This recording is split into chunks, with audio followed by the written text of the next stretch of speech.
ఓం శుభంకర్యే నమః. కుంభరాశి వారికి 2024 మార్చిలో గల గోచార ఫలితాలను తెలియజేస్తున్నాము. శ్రద్ధగా ఆలకించండి. ఈ రాశి వారికి ఆర్థిక పరముగా ఈ నెలలో శుభప్రదముగా ఉంటుంది. ఆర్థికంగా బాగుంటే మనం అన్ని రకాలుగా కూడా బాగున్నట్టే అనేటువంటి భావన మనకు ఉంటుంది. ధైర్యం చాలా ప్రధానమైనటువంటి అంశం కుంభరాశి వారికి. మిమ్మల్ని చుట్టుపక్కల ఉన్నటువంటి వారు శని ప్రభావము చేత సన్నగిల్లిపోతున్నావు అనేటువంటి మాటలతో గుచ్చుతూ ఉంటారు. వేటిని కూడా మీరు పట్టించుకోకూడదు అని మీకు స్పష్టంగా తెలియజేస్తున్నాను. అటువంటి మాటలను మీరు పట్టించుకోవడం ద్వారా మానసిక క్షోభ తప్ప మరొకటి కాదు. విదేశాలలో ఉన్నటువంటి కుంభరాశి జాతకులు ఈ యొక్క మార్చి నెలలో మీరు తీసుకోబోయే కొన్ని నిర్ణయాలు ఎంతో ఆనందాన్ని కలగజేస్తాయి మీకు. మరియు అక్కడ మీ యొక్క కీర్తిని కూడా పెంచుతాయి. మీ యొక్క పేరు కూడా నలుగురి నోట్లో నానేటువంటి సందర్భాలు మార్చి మాసంలో కుంభరాశి వారికి గోచరిస్తున్నాయి. డబ్బు విషయంలో చాలా జాగ్రత్తలు అవసరం. చాలామంది ఉరికినే మిత్రుడే కదా, ఈ దేవుళ్ళు ఈ జాతకాలు ఇవన్నీ మననేం చేస్తాయిలే, ఉరికినే కదా మనం ఇచ్చేది, వాడు ఎన్నోసార్లు నాకు ఇచ్చారు, నేను ఒకసారి వాళ్ళకి ఇస్తే ఏమైంది, ఇద్దాములే, మనం మధ్యన ఉందాములే అని అనుకుని చాలామంది స్వార్థముగా కొన్ని పనులను చేస్తున్నారు.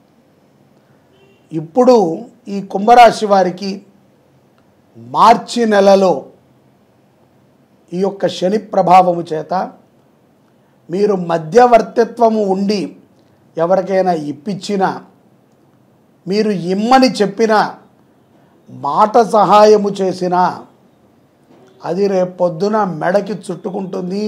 ప్రమాదకరమైనటువంటి దారములాగా, రక్షాధారం కాదు, ప్రమాదకరమైనటువంటి తీగలాగా చుట్టుకుంటుంది. కాబట్టి ఎవరికి అటువంటి సహకారాన్ని చెయ్యకండి. మీరు ఒక్కరే కాదు, మీ జీవితం అంటే మీకు భార్య పిల్లలు, తల్లి తండ్రి, లేకపోతే అన్నదమ్ములు, అక్క చెల్లెళ్ళు, ఇదంతా కూడా మీ ఆనందంగా మీరు ఉండటాన్ని కోరుతున్నారు. మీరు ఇప్పుడు తొందరపడి చేసేటువంటి ఒక పని వల్ల కుటుంబముతో ఆహ్లాదంగా ఉండలేరు, ఏది ఖర్చు పెట్టలేరు, ఎక్కడా నిజాయితీగా ఉండలేరు, ఎవరితోనూ కూడా స్పష్టముగా కుండ బద్దలు కొట్టినట్టు మాట్లాడలేరు. గ్రహస్థితులు బాగున్నాయి అలా అని చెప్పి ఇష్టం వచ్చినటువంటి నిర్ణయాలను చేయకూడదు. అవి రివర్స్ అయితే తట్టుకునే శక్తి కూడా మనకి ఉండదు. ఉద్యోగస్తులు వ్యాపారవేత్తలకి లాభదాయకమైనటువంటి మాసముగానే మనము చూసుకోవాలి. స్త్రీలు ఆపత్కాలములో ఎవరికైనా సహకారం అందించదలిస్తే 1-2 సార్లు ఆచితూచి సహకారాన్ని అందించండి. ఖరీదైన వస్తువుల పట్ల, ఖరీదైన ఆభరణాల పట్ల జాగ్రత్త అవశ్యం. ఈ నెల మార్చి నెల 15వ తారీఖు తర్వాత మీరు కొంచెం జాగ్రత్తని ఎక్కువగా ఉండాలి.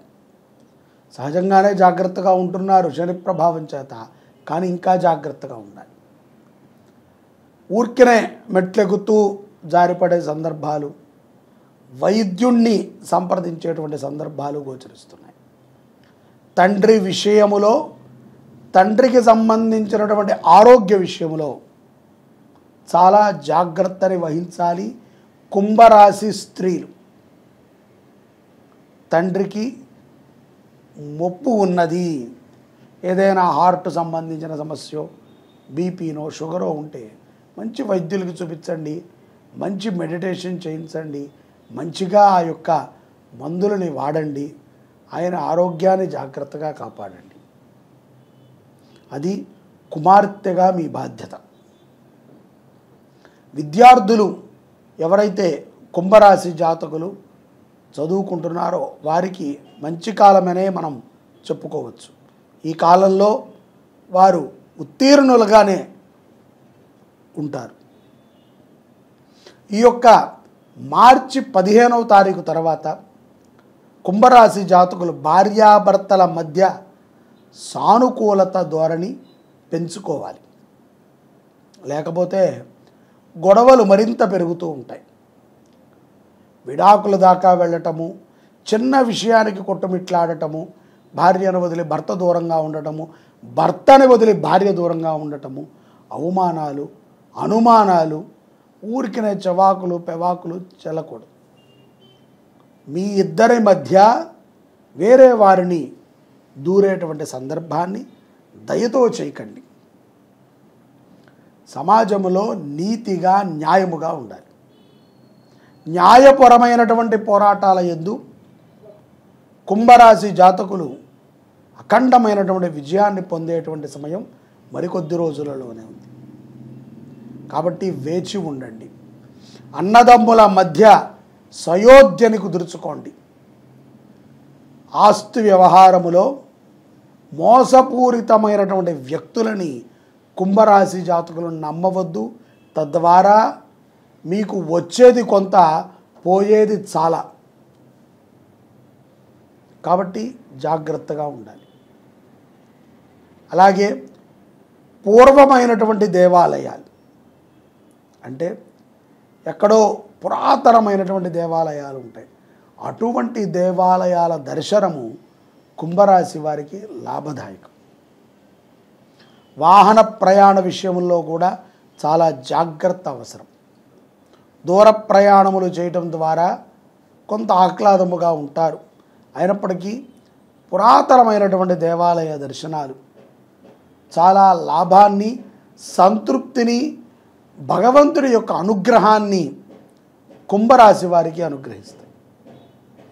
ఈ యొక్క కుంభరాశి వారికి మార్చి 1, 15వ తారీఖు దాకా కూడా, 15వ తారీఖు నుంచి మార్చి నెలాఖరు వరకు కూడా కొంత ఒడుదుడుకులతోనే ప్రయాణం ఉంటుంది. అయినప్పటికీ చాలా ఆనందముగా మాసాన్ని ముగిస్తారు. అప్పులు చేయకండి, అప్పులు ఇవ్వకండి. మధ్యవర్తిత్వము ఎవరికి కూడా వహించవద్దు కుంభరాశి జాతకులు. ఇక్కడ కుంభరాశి జాతకులు కొన్ని విషయాలలో తల్లిదండ్రుల మాట కానీ, గురువు యొక్క మాట కానీ, మీ శ్రేయోభిలాషుల యొక్క మాట కానీ వినటం అనేటువంటిది చాలా మంచిది. సహజంగా ఎవరము చెప్పినా ఏం చెప్తాం, తల్లిదండ్రులు మనకి చెడు చేయరు కాబట్టి తల్లిదండ్రుల మాట వినవయ్యా అని చెప్తాం.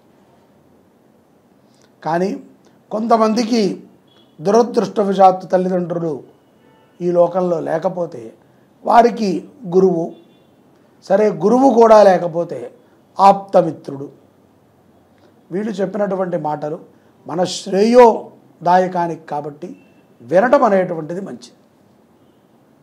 అలాగే స్త్రీలు కానీ విదేశాలలో ఉన్నటువంటి వారు కూడా చాలా జాగ్రత్తగా ఉండాలి.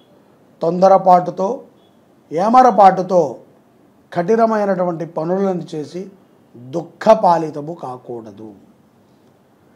ఈ గ్రహముల యొక్క అనుగ్రహాన్ని కుంభరాశి జాతకులు సక్రమంగా పొందుతూ ఆనందదాయకంగా ఉండటానికి మార్చి నెలలో తప్పనిసరిగా నవగ్రహ స్తోత్ర పారాయణ, శివాలయ దర్శనము, హనుమత్ దేవాలయ దర్శనాలు చాలా మంచిని చేకూరుతాయి.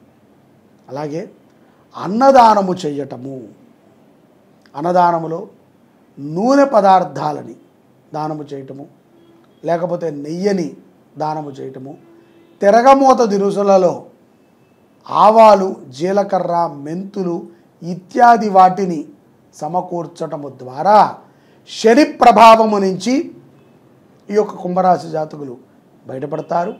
అలాగే దీర్ఘాయుష్మంతులవుతారు. ధనము వారికి సంప్రాప్తిస్తుంది. ఆరోగ్యప్రదాయముగా ఉంటారు. ఎటువంటి ఆపత్కాలములోనైనా సరే నవగ్రహాలని ఆరాధన చేయటం ద్వారా కుంభరాశి జాతకులు అఖండ కీర్తిని సంపాదించగలుగుతారు. విదేశాలలో ఉన్నటువంటి వారు కూడా ఆరోగ్యదాయకముగా ఉంటారు, ఆనందముగా ఉంటారు. గోవుకి పూజ చేయడం మంచిదే, కానీ అన్నదానానికి సహకరించడం అనేటువంటిది అదృష్టము నిజముగా కుంభరాశి వారికి. ఓం శుభంకర్యే నమః.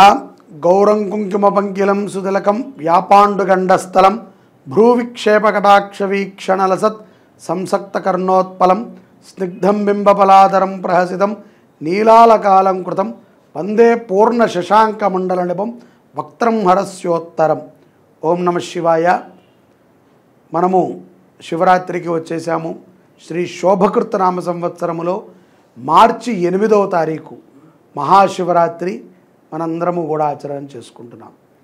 ఈ యొక్క మహాశివరాత్రి రోజున ప్రతి ఒక్కరము కూడా శివాలయాలకి వెళ్ళటము, దర్శనము చేసుకుంటాము, ఉపవాసము ఉండటము, అలాగే దాన ధర్మాలు చేయటము, ప్రదోషకాలములో దీపాన్ని వెలిగించటము, రాత్రి అంతా కూడా జాగరణ ఉండటము, మరుసటి రోజు ఉదయాన్నే శిరస్నానం చేసి శివ దర్శనాన్ని చేసుకుని ఎవరికైనా ఒక సాధువుకి లేకపోతే బ్రాహ్మడికి స్వయం పాకాన్ని ఇచ్చి మనము భోజనము చేయటం అనేటువంటిది మనము పూర్వం నుంచి ఆచరణ చేసుకుంటూ వచ్చినటువంటి విధానం. ఇలాంటి విధులలోనే మనము గొప్ప గొప్ప కార్యక్రమాలని మనం చేస్తూ ఉంటాం. ఇక్కడ మహన్యాసపూర్వక ఏకాదశ రుద్రాభిషేకము, లింగార్చన, లేకపోతే జ్యోతిర్లింగార్చన, రుద్రహోమము, ఆ యొక్క రాహుకాలము, పైగా ఈసారి శుక్రవారం వచ్చింది. శుక్రవారం అమ్మవారికి చాలా ప్రీతికరం. అమ్మవారే శివుడు, శివుడే అమ్మవారు. ఈ ఇద్దరూ కూడా ఏకకాలములో మనం అర్చించుకునేటువంటి సమయం రాహుకాలం. రాహుకాలం మనకి. ఈ రాహుకాలములో మనము మహామృత్యుంజయ పాశుపతముతో మన దేవాలయంలో మృత్యుంజయ పాశుపత రుద్రాభిషేకం, అలాగే లింగోద్భవ కాలములో అఘోర పాశుపతముతో భస్మాభిషేకం. ఈ కార్యక్రమాలని మన శుభంకరి పీఠంలో మనం ఆచరణ చేసుకుంటున్నాం. వీటిలో మనం పాల్గొనటం ద్వారా మనకెంతో శుభం జరుగుతుంది. రాహుకాలములో అమ్మవారికి ఆరాధన చేస్తే అమ్మవారు ఎంత ఆనందిస్తారో అంతకంటే ఎక్కువ ఆనందాన్ని అమ్మవారు తన యొక్క భర్త అయినటువంటి ఈశ్వరుడి ఆరాధన జరిగితే ఆనందపడతారు అనటములో ఎటువంటి సందేహము లేదు. కాబట్టి మనము తప్పనిసరిగా ఈ యొక్క క్రతువులో పాల్గొనడానికి కింద కనిపించేటువంటి నెంబర్లకి మీరు సంప్రదించి పాల్గొనవచ్చు. ఇది శివరాత్రి, అందున మనకి శుక్రవారంతో కూడుకున్నటువంటి శివరాత్రి మరుసటి రోజున శనివారము అమావాస్య, చాలా పర్వదినము. శని అమావాస్య, శని దోషాలు కూడా తొలుగుతాయి. ఆ యొక్క ప్రదోషకాలం అంటే ఆ యొక్క శని ప్రదోష వేళ అంటారు. ఉదయం పూట శని దర్శనము చేసిన, ప్రదోషకాలం వరకు ఉపవాసం ఉండి ప్రదోషాభిషేకం చేసిన ఎంత ఫలితమో. ఒక్క శివరాత్రికి, జన్మానికి ఒక శివరాత్రి అంటారు. ఇది ఈ జన్మకి ఇది శివరాత్రి. ఈ సంవత్సర కాలం ఉన్నాము కదా, మళ్ళీ వచ్చే సంవత్సరానికి ఎక్కడ ఉంటామో ఎలా ఉంటామో తెలియదు. ఈ సంవత్సర కాలములో మనము సంవత్సర కాలము శివారాధన చేసిన పుణ్యం కావాలి అనుకుంటే తప్పనిసరిగా ప్రతి ఒక్కరూ కూడా ఈశ్వరారాధనలో పాల్గొనటం మంచిది. ఓం శుభంకర్యే నమః. ఓం నమ శివాయ.